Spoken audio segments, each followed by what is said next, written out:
Each season, Guys Telling Stories seeks out fascinating people with a good story to tell. I'm Rich Douglas, and this man beside me is my co-host, Bill Easton. We're a couple of guys who love a good story. So join us on our quest to find fascinating people with a good story to tell. This is Guys Telling Stories. All right, Bill, welcome. Here we go. All right. I'm so excited about our guest today, Clint Hill. He is a living legend in my mind.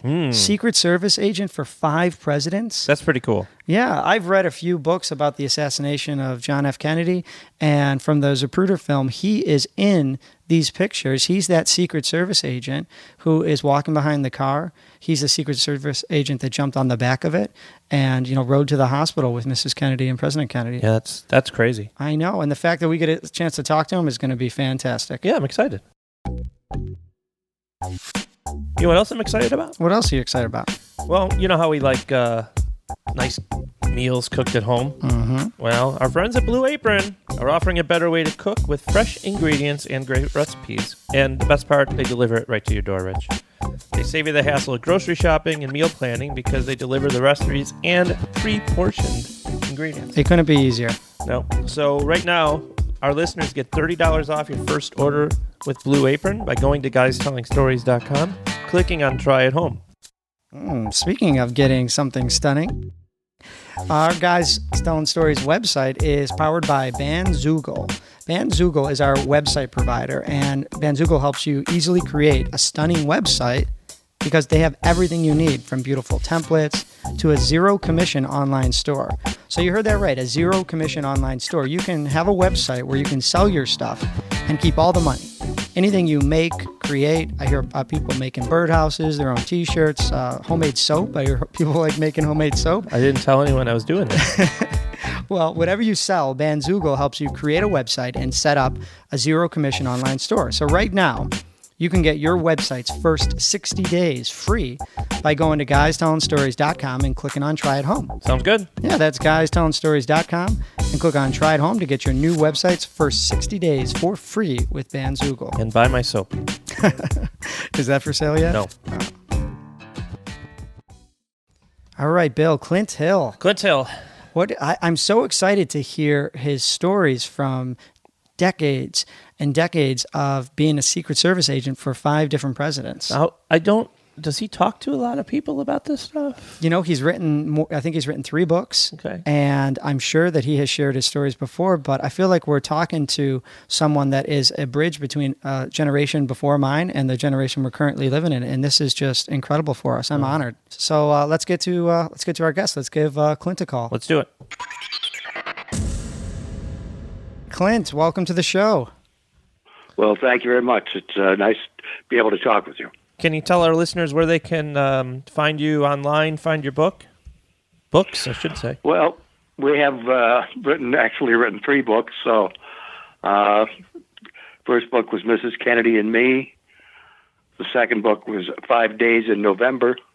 And the third book was 5 Presidents, My Extraordinary Journey with Eisenhower, Kennedy, Johnson, Nixon, and Ford.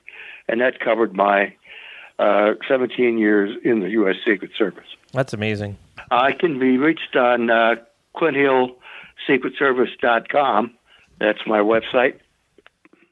Yeah, and I would encourage listeners to go check it out because, Clint, that's how I found you originally. And, some of these stories in your books are just so fascinating.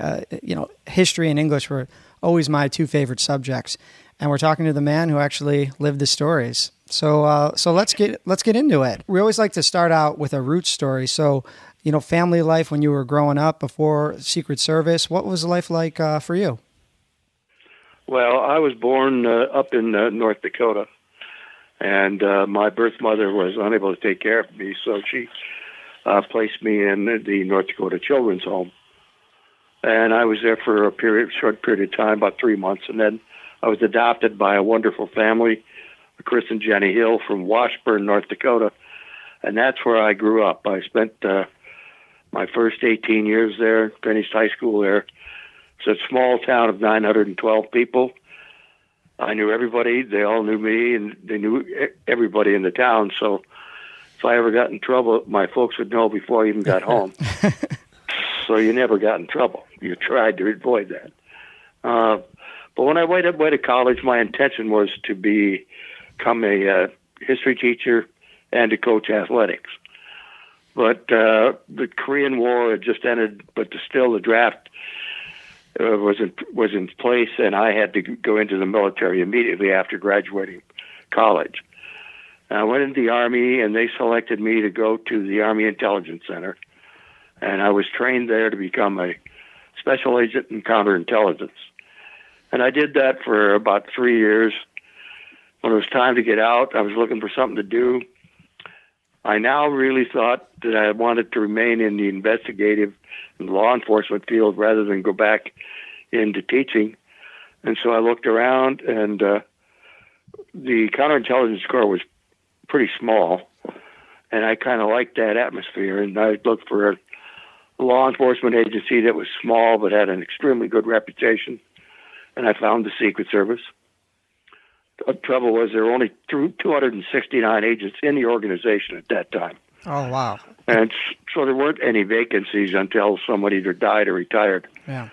And in my case, a gentleman retired, and I got his spot. And that's how I actually became a Secret Service agent. That's cool. Yeah. What for people who are trying to compare Secret Service back then to maybe what they're more familiar with now from TV, books, and movies, what was daily life like for you when you were first starting out as a Secret Service agent?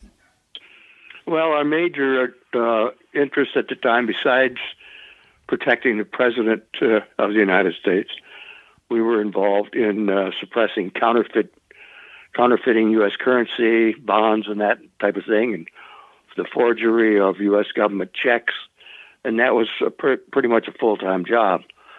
I happened to be in the Denver field office of the U.S. Secret Service when I was initially accepted, and we in Denver had the privilege of having President and Mrs. Eisenhower come there frequently because that was Mrs. Eisenhower's hometown, and her mother still lived there, and so we got involved with protecting the Eisenhowers when I was very, very young in the Secret Service. And, for you personally, what was family life like? Were you, a young bachelor, or did you, have a wife and, start a family? I got married when I was a junior in college. Okay. Which was a mistake. That was just too young. Yeah. Mm-hmm. And so I was married, and our first son was born while we were in Denver. He was born in 1957, 56. And then after I'd been in the Secret Service Denver office for 1 year, I was transferred to the White House detail. Now, the White House detail was the elite group of agents that protected the president. In 1959, when I was assigned there, President Eisenhower was in office, and we had maybe 36 agents on the detail, I guess, at that time. We had about 3 of them assigned to Mrs. Eisenhower, and the rest of us were assigned to the president.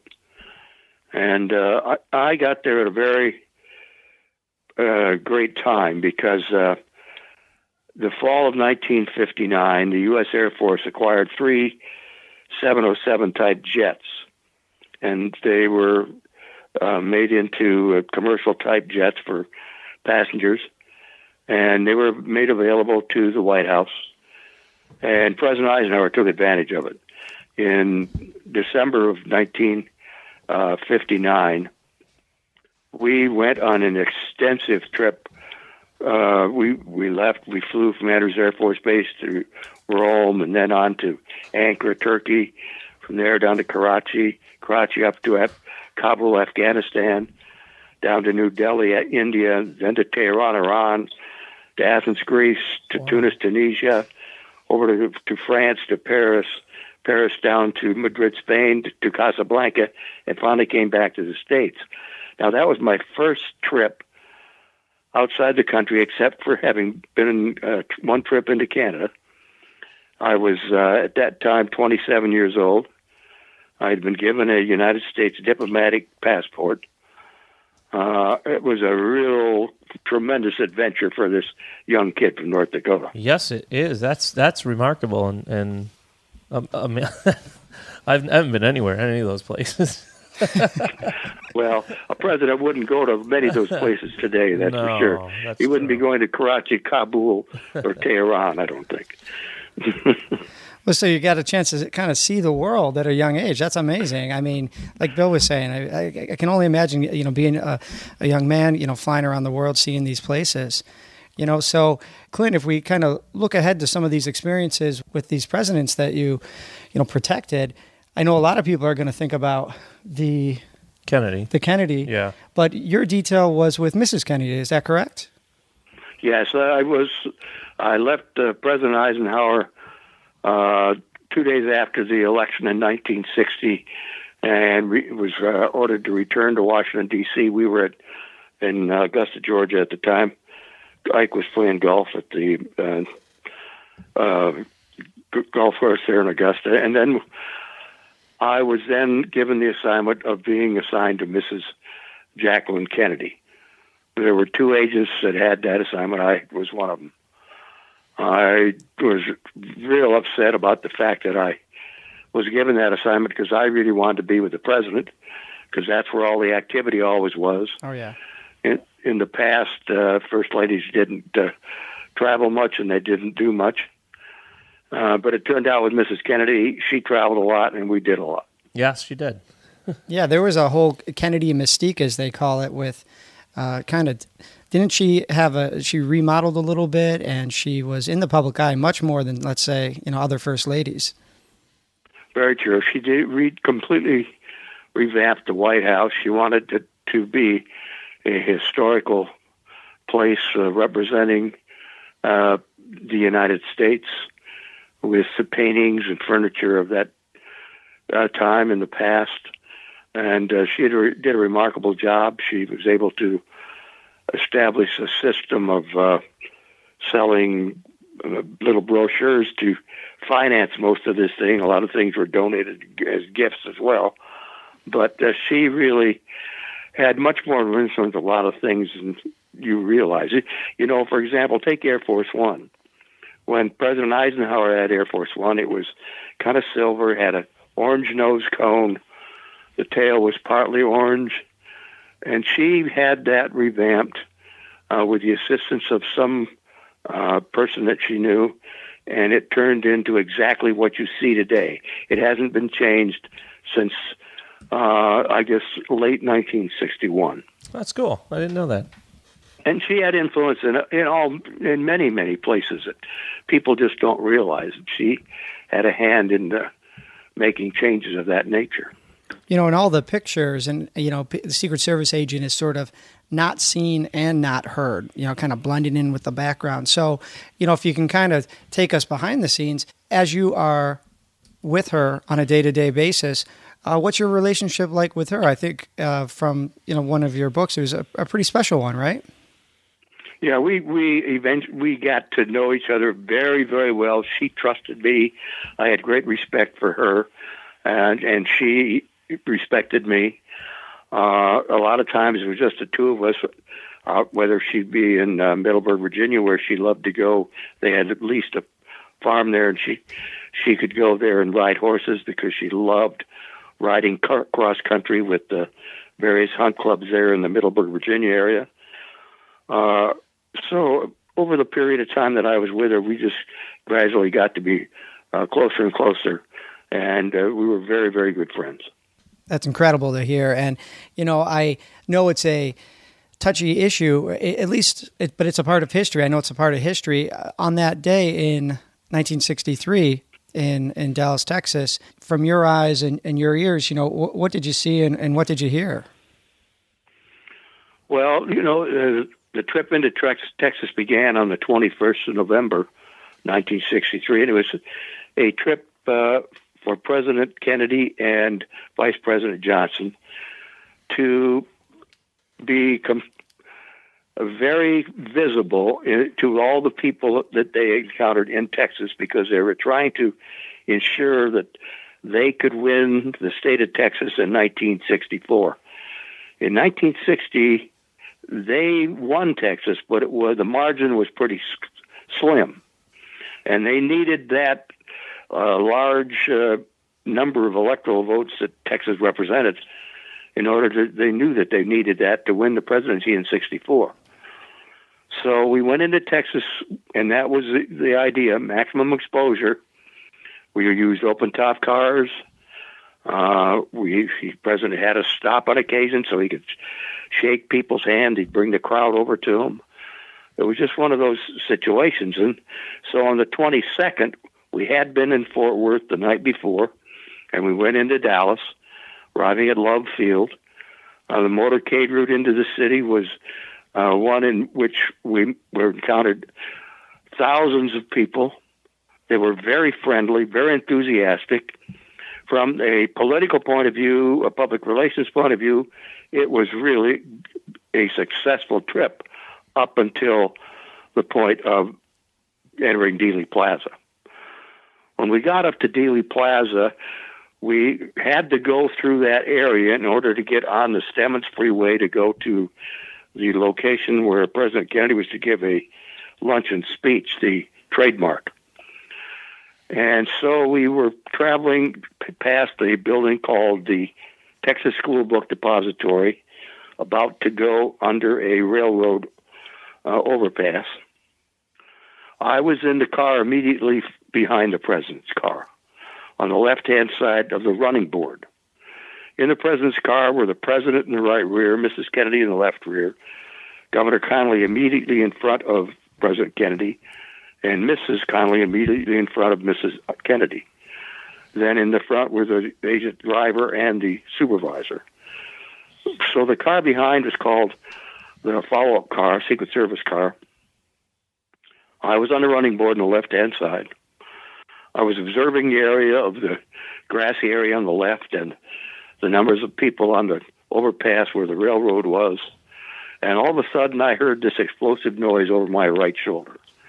Came from the right rear.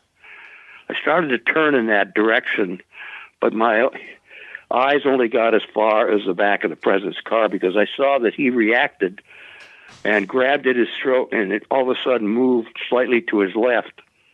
And I realized at that time that this explosive noise I heard wasn't a firecracker or anything of that nature. It was a gunshot.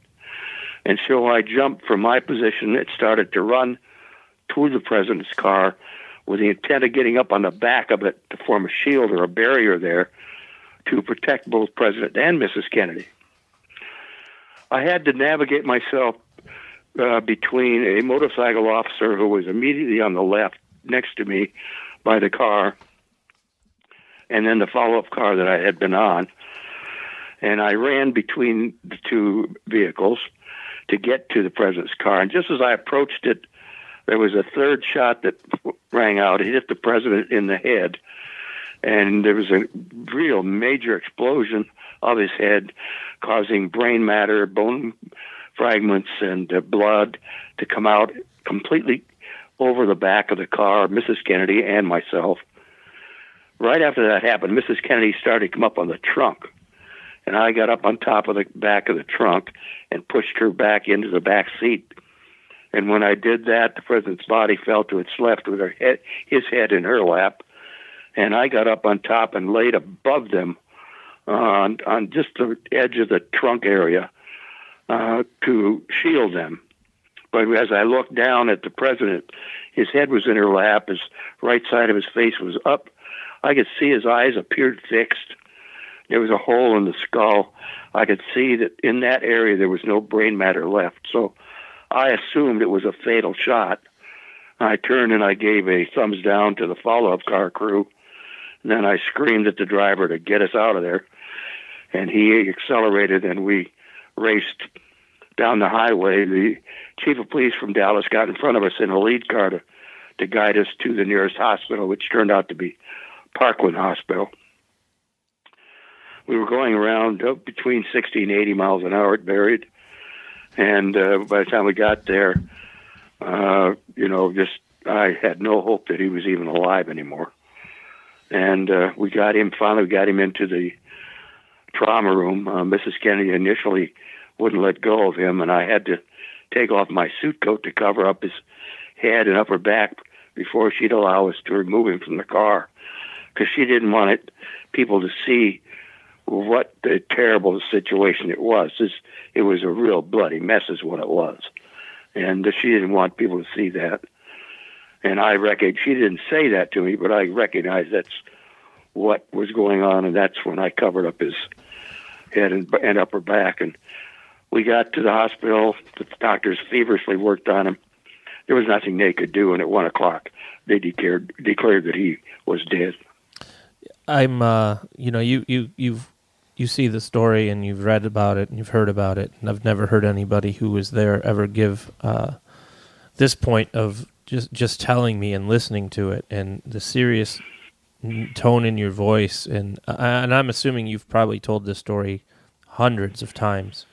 It's incredible. It's absolutely incredible that you were there and had to go through this and did go through it, and it's remarkable to be talking to you about it. Yeah, and Clint, I'm curious about those next 72 hours or so. A guy like yourself, are you even taking the opportunity to get any sleep at all? Are you just with Mrs. Kennedy 24/7?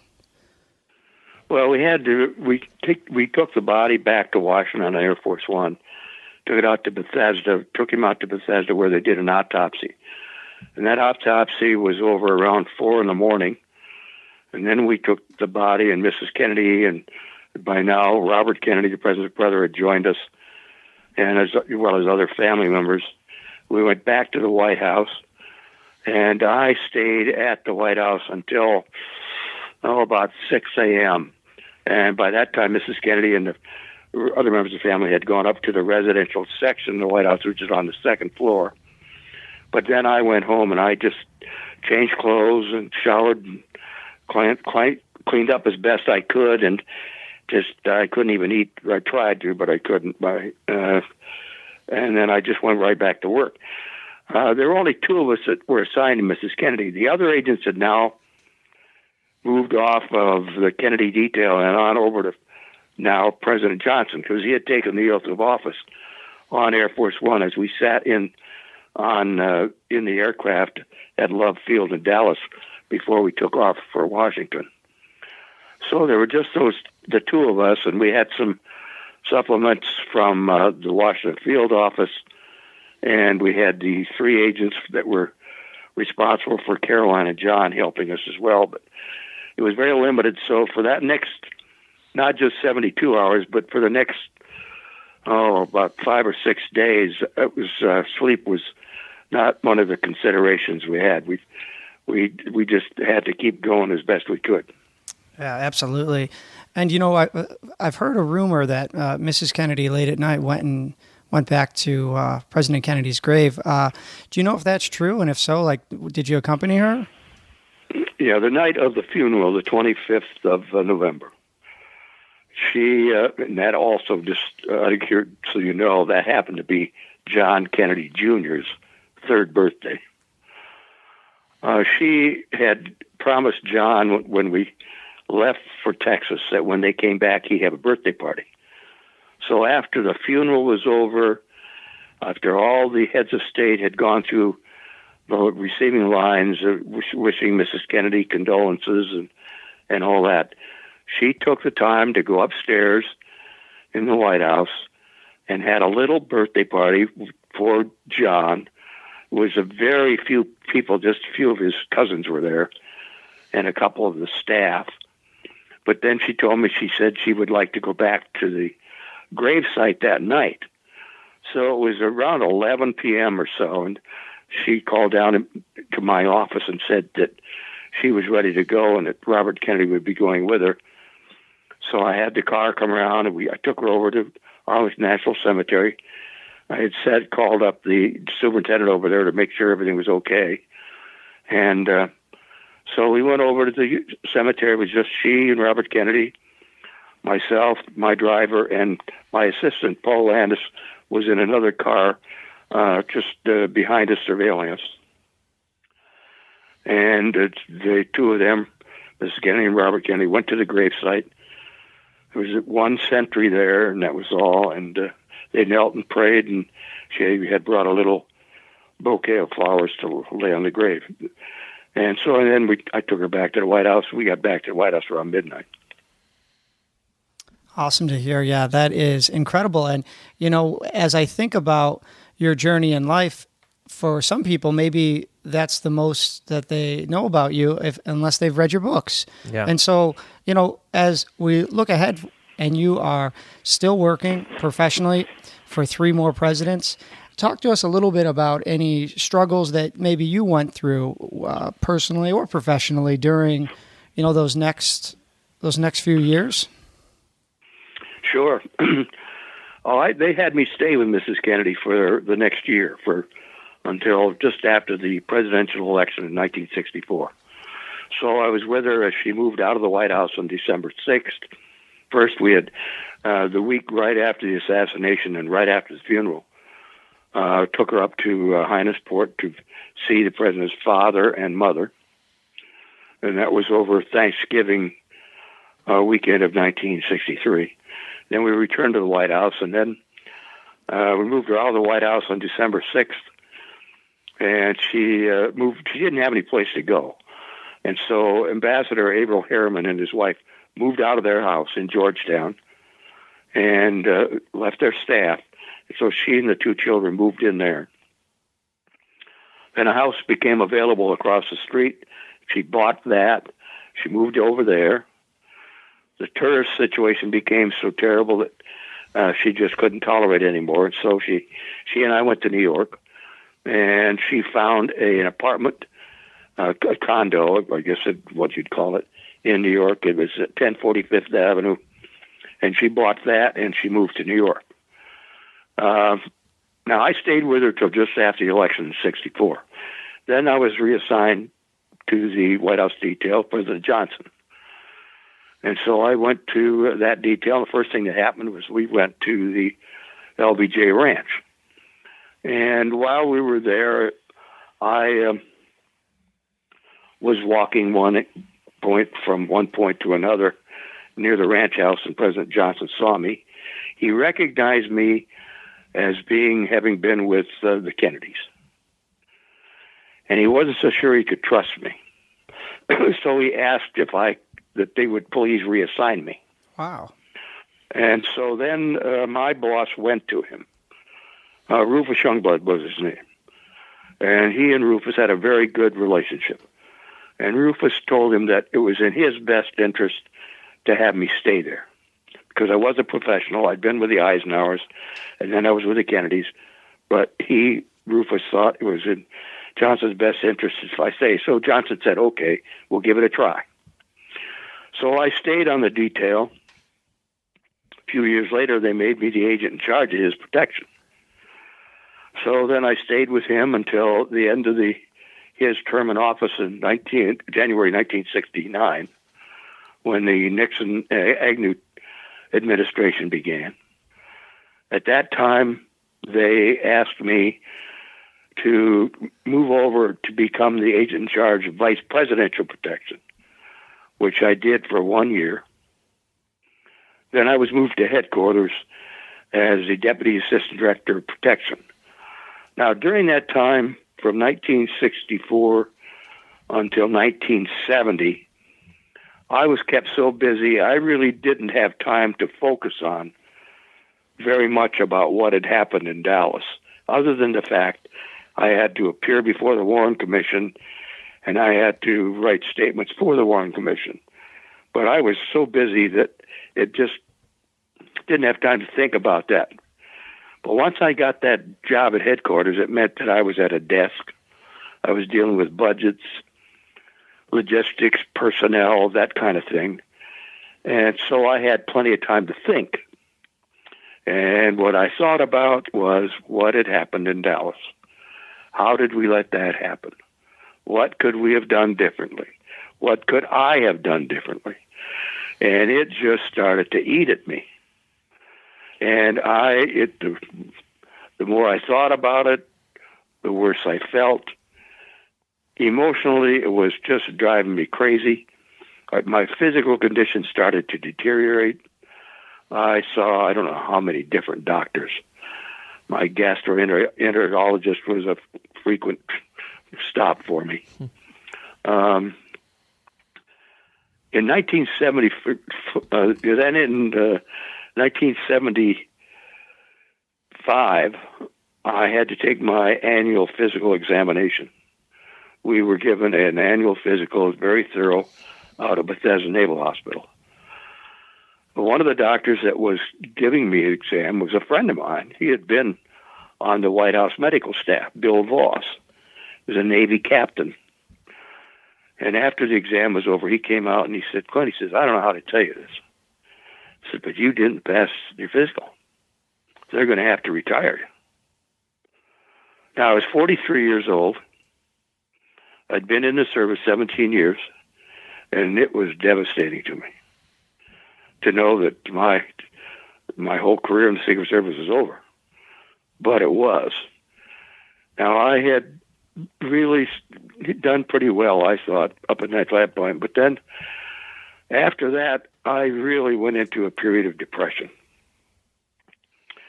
And I started to drink heavily. I really lived on alcohol. It's the only way I could sleep. I cut off all ties with friends.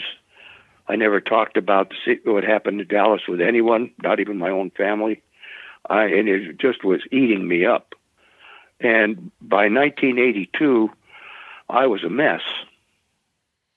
And finally, my doctor told me, he said, look, Clint, he said, you've got a choice to make. Live or die. If you want to live, you've got to completely quit what you've been doing. So I did. I went cold turkey, quit drinking, quit smoking, started to work out a little bit, and just gradually over time felt somewhat better, and physically I improved a great deal. I improved enough, so in 1990 I decided to go back to Dallas. I wanted to personally go to Dealey Plaza, personally see the area again, go into the Texas School Book Depository. I did all that. I spent some hours there just looking at the area and just trying to figure out what I could have done differently. And I came away knowing that I did everything I could that day. Considering everything, there wasn't anything else I could have done. And that helped me a lot. But I still had that sense of guilt that I should have been able to do more, that this should never have happened. And it wasn't until I was asked by a former agent and a friend of mine to help him and his author, Lisa McCubbin, to write a book. It wasn't until then, and I started to talk to this lady, Lisa McCubbin, about my life in the Secret Service. It wasn't until I started to talk about that I really started to recover. The more I talked about it, the better I felt. She convinced me to write a book called Mrs. Kennedy and Me. She told me it could be a tribute to Mrs. Kennedy, and so I agreed.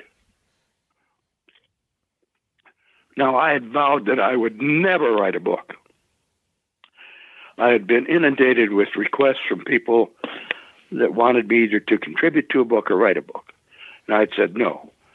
But now, this time, I finally agreed, and the more I talked, the more I wrote, the better I felt. And so that's the only reason I'm even able to talk to you on the phone and describe what happened in Dallas. If it hadn't been for Lisa McCubbin, I'd never been able to do that. Well, thank you, Lisa. You know, that's incredible. I mean, Clint, you have described visually so much of what you went through, and if it took writing about that, that should be a lesson to everybody out there that in order to get through something, you know, find somebody that can be there to help support you, write about it, talk about it, and it will, and with time will get better. That's a great lesson. That's very true, and that's, you know, they had no definition of what I was going through, but now they would call it PTSD. And I would say to anybody, the members of the military coming back from Iraq or Afghanistan, or that gone through these traumatic situations, or members of the first responders, that do it, the thing they have to do is they have to be able to find somebody they trust, talk about it, get it out. Otherwise, it's just going to eat them up. That's great advice. Yeah, it sounds like meeting Lisa really helped you move forward, and I think you're just lucky to have met her. And do you keep in touch with her? Do you guys still, talk to this day? We're still writing books. She was my co-author on every book I've written. She is really a fantastic writer, and someone I can really trust. So it's a pleasure to work with her. Oh, that's so exciting. There's a lot of things that I can comment. One is your memory. I mean, obviously, some days are going to stick with you, but you seem to. I'm not going to reveal your age, but you're a little older, and for you know these days and you know these dates and these names better than I do with some things that I. Well, I don't mind revealing my age. I'm 85 years old. So. All right, awesome. Wanted to make sure you did it, not me. So. And this podcast is we're normally a little lighter and a little less serious of a topic, but this is by far one of my favorites so far. Oh, me too. Yeah, I mean, Clint, just hearing about how you took us from being a young boy, adopted, growing up, all the way through writing your first book is incredible. So, what is daily life like for you these days? Well, when we're in the process of writing a book, it's a matter of doing an awful lot of research to make sure that when I tell Lisa McCubbin something that's going to be a part of a book, I want to make absolutely sure I'm 100% correct, that my memory is. So I'll go online and go into newspaper archives, or I'll call up other agents to double check to make sure I got all my facts straight. That's the one thing I just can't tolerate, is having anything in one of those books I've written that's not truth. And that's very important to me. Yeah, that's exciting. Are you in the process, if you don't mind maybe previewing, is anything on the horizon for you, something, an opportunity you're excited about in the near future? Well, right now I'm acting as a research assistant to Lisa McCubbin, and I guess I can tell you that Lisa McCubbin is in the process of writing a biography of Betty Ford. All right. She was asked to do so by our publisher, Simon & Schuster, Ford's daughter, Susan Ford, and their youngest son, Stephen, have given their approval. They've been very helpful to her, as have all the friends of the Ford family, and so she's deeply immersed in that process at the present time. We've been going cross-country at various places. We spent a lot of time in Michigan, where they had their home in Grand Rapids. And so that's been a real busy time for both of us. And I happen to know a great many of the people that were involved with the Fords when they were the vice presidency and the presidency. So I'm helpful to Lisa in that regard, and I'm sure it's going to be a successful book. Well, we wish you well with that, and we're both looking forward to it. One of the things we like to ask our guests is, basically we talk to some entrepreneurs and people that are in their field and masters of their field, and we always ask them to give advice to somebody who is like just starting. Now, you're a little bit different because there's not a whole lot of people that are going to be going into your line of work. But let's take the after the post-traumatic experience part, and how about we I know you touched on a little bit earlier, but what do you advise everybody do that deals with some type of stressful situation, and what else aside from just talking about it helped you get through it? Keeping busy, that's important too. Finding something you really enjoy and doing it. Don't just sit in a chair and watch television all day long. That's the worst thing you can do. I think the best thing I've done is just to be active, especially at 85 years of age. And I travel a lot. I mean, I'm on a plane almost every week. So I think that's benefited me a lot. It has physically and mentally.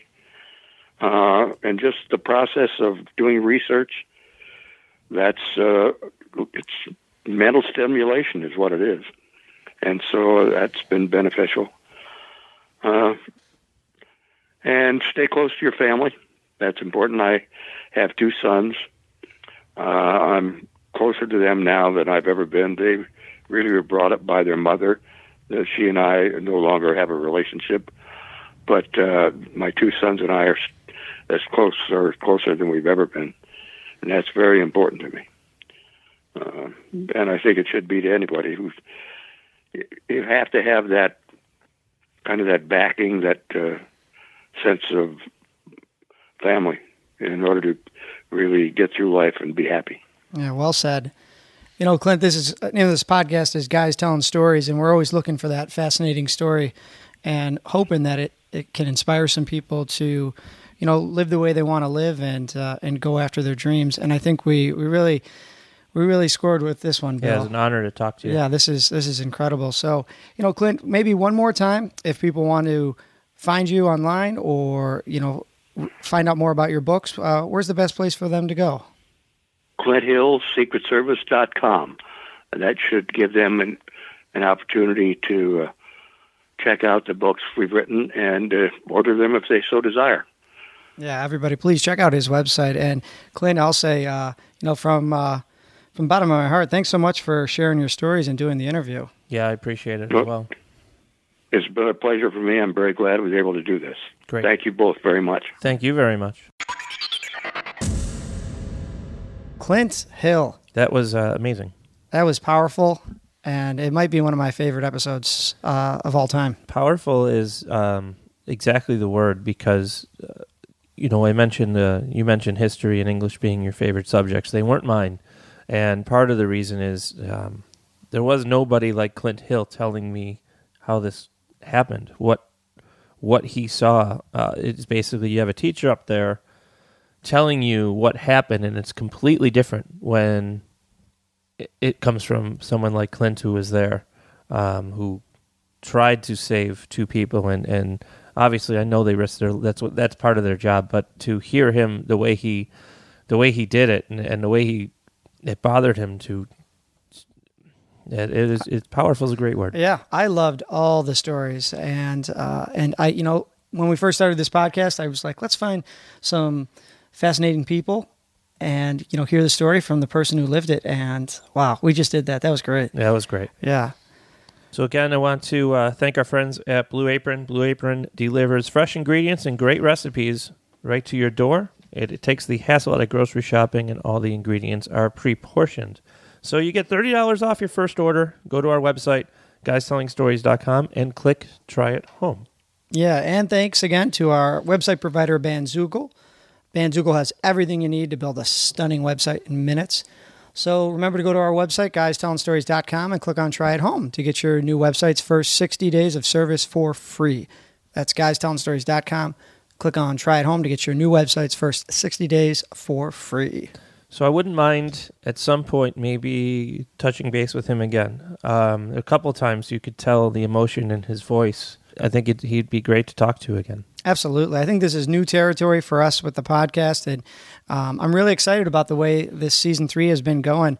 We're getting some amazing stories from first-person perspective, people that live those stories. So if you like what you hear, please let us know, and please support Clint. Check out his website and maybe read one of his books, and send him a little message too. ClintHillSecretService.com. Awesome. Well, as always, guys, if you like what you hear, please subscribe to the podcast. Tell a friend, tag them in a post, share Clint's episode with us. We'd be really proud of you if you did. And as always, I'm Rich Douglas. I'm Bill Easton. Okay. Until next time.